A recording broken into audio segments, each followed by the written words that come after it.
इस वीडियो में हम देखेंगे कि इमोडियम टैबलेट को किन कंडीशंस में इस्तेमाल किया जाता है, इसकी डोज क्या होती है, इसके अलावा कौन से अफराद हैं जिन्हें इसके इस्तेमाल से इज्तनाब करना चाहिए, इसके वार्निंग्स और प्रिकॉशंस क्या हैं और इसके पॉसिबल साइड इफ़ेक्ट्स क्या हो सकते हैं।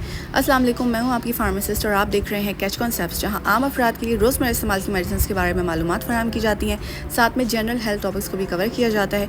इसके साथ ही आप हमें इंस्टाग्राम पर भी फॉलो कर सकते हैं, जहाँ बड़ों से लेकर बच्चों तक के तमाम मसाइल को डिस्कस किया जाता है और साथ में आपको डॉक्टर के बारे में भी इंफॉर्मेशन प्रोवाइड की जाती है कि कौन सा ऑनलाइन डॉक्टर है जिससे आप कंसल्ट कर सकते हैं और गिव अवेज भी होते हैं। अब आ जाते हैं इमोडियम की जानिब। इसका जेनरिक नेम या फार्मूला है लोप्रामाइड हाइड्रोक्लोराइड और इसका ताल्लुक एंटी डायरियल एजेंट्स की क्लास से, यानी वो एजेंट्स जो आपके डायरिया को कंट्रोल करने में मददगार साबित होते हैं। काम ये इस तरह करती है कि आपकी आंतों की मूवमेंट को स्लो कर देती है, जिसकी वजह से आपको जो डायरिया हुआ है उसमें आपको फाका होता है और बार बार वॉशरूम जाने की ज़रूरत नहीं पड़ती। ये दवा समटाइम्स आपको फार्मेसीज पे बगैर डॉक्टर की प्रिस्क्रिप्शन के भी मिल जाती है। OTC मेडिसिन है, लेकिन इसका मतलब ये नहीं है कि आप इसे 5-6 दिन इस्तेमाल कर सकते हैं, बल्कि आपने सिर्फ इसे 24 से 48 घंटे इस्तेमाल करके देखना है।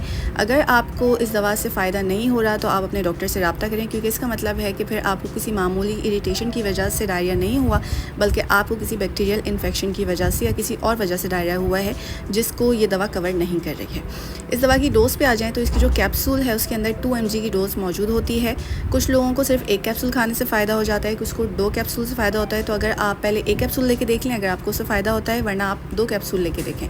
साथ ही वो बच्चे जो 10 साल से कम उम्र के हैं उनको ये दवा बगैर डॉक्टर के प्रिस्क्रिप्शन के नहीं दी जाती है और बल्कि देने से भी अवॉइड किया जाता है। साथ ही अब कॉन्ट्राइंडिकेशंस की जानिब आ जाते हैं, यानी वो कौन सी कंडीशंस हैं जिसमें आप इस दवा को इस्तेमाल नहीं कर सकते। तो सबसे पहले तो ये, अगर आपको डायसेंट्री है, यानी आपकी आंतों में सोजिश हो गई है जिसकी वजह से आंतों से खून आ रहा है या आंतों से लुआब आ रहा है, जब आप स्टूल पास कर रहे हैं तो या तो इसमें खून है या फिर उसमें किसी किस्म का कोई लुआब है। दूसरी चीज़ ये कि अगर आपको अपनी हाई फीवर हो रहा है, यानी अगर आपको तेज़ बुखार है, तब भी आप इस मेडिसिन को इस्तेमाल नहीं करें, क्योंकि अगेन हो सकता है किसी इन्फेक्शन की वजह से आपको डायरिया हुआ हो।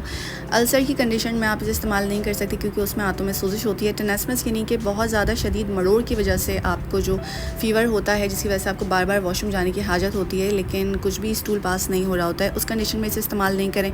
अगर अगेन आपको कोई बैक्टीरियल इन्फेक्शन है, जिसे हम बैक्टीरियल एंटेरोकोलाइटिस कहते हैं, या फिर अगर आपने कोई मेडिसिन ली है जिसकी वजह से आपको इन्फ्लेमेशन हो गई है अंदर और उसके बाद आपको डायरिया शुरू हुआ है, तो भी आप इस दवा को लेने से एहतियात करें।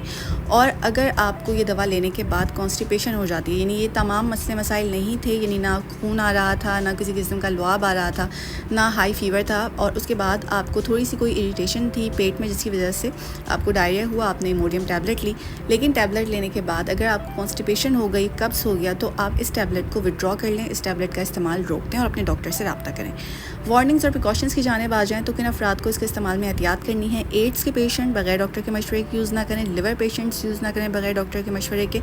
इसके साथ साथ वो ख़वातीन जो प्रेग्नेंट हैं या वो ख़वातीन जिनके बच्चे मदर फीड पे हैं, वो डॉक्टर के मशवरे के बगैर इसे इस्तेमाल नहीं कर सकती। साइड इफ़ेक्ट्स पे आ जाएँ तो साइड इफ़ेक्ट्स बताने से पहले मैं ज़रूर एक बात मेंशन करती हूँ कि अगर आपके डॉक्टर ने आपको ये दवा दी है तो प्लीज़ साइड इफ़ेक्ट्स के डर से इसे लेना ना छोड़िएगा, क्योंकि साइड इफ़ेक्ट्स आने के चांसेस बहुत कम होते हैं। 1000 में से कोई एक आध लोग होते हैं जिन्हें साइड इफ़ेक्ट्स शो होते हैं, और ये बताने का मकसद सिर्फ ये है, दवा लेने के बाद अगर आपको ये साइड इफ़ेक्ट्स शो हों तो आपको पता हो कि ये इस मेडिसिन के साइड इफ़ेक्ट्स हो सकते हैं। आप अपने डॉक्टर से रब्ता करें और हो सकता है आपका डॉक्टर इस दवा को चेंज कर दे, जिसके बाद साइड इफ़ेक्ट्स भी ख़त्म हो जाएंगे। पॉसिबल साइड इफ़ेक्ट्स में शामिल हैं चक्कर आना, मुँह का खुश्क होना, इसके अलावा भरा भरा पेट महसूस होना, क्योंकि आंतों की मूवमेंट स्लो हो गई है। साथ ही हो सकता है आपको थोड़ी एसिडिटी फ़ील हो, हार्ट बर्न फ़ील हो, और साथ में हो सकता है आपके स्टमक में गैस का मसला हो जाए। तो ये सब चीज़ें अगर आपको बॉदर करें तभी आप डॉक्टर से रब्ता करें कि वो आपकी इस मेडिसिन को रोक दे। होपफुली ये पूरी वीडियो आपके लिए बहुत यूज़फुल साबित हुई होगी। इस तरह की मज़ीद वीडियोज़ देखने के लिए हमारे इस चैनल को सब्सक्राइब कर लें, हमें इंस्टाग्राम पर भी फॉलो करें, और जो अफराद इमोडियम टैबलेट को इस्तेमाल करते हैं उनसे शेयर कीजिए। So thank you so much for watching.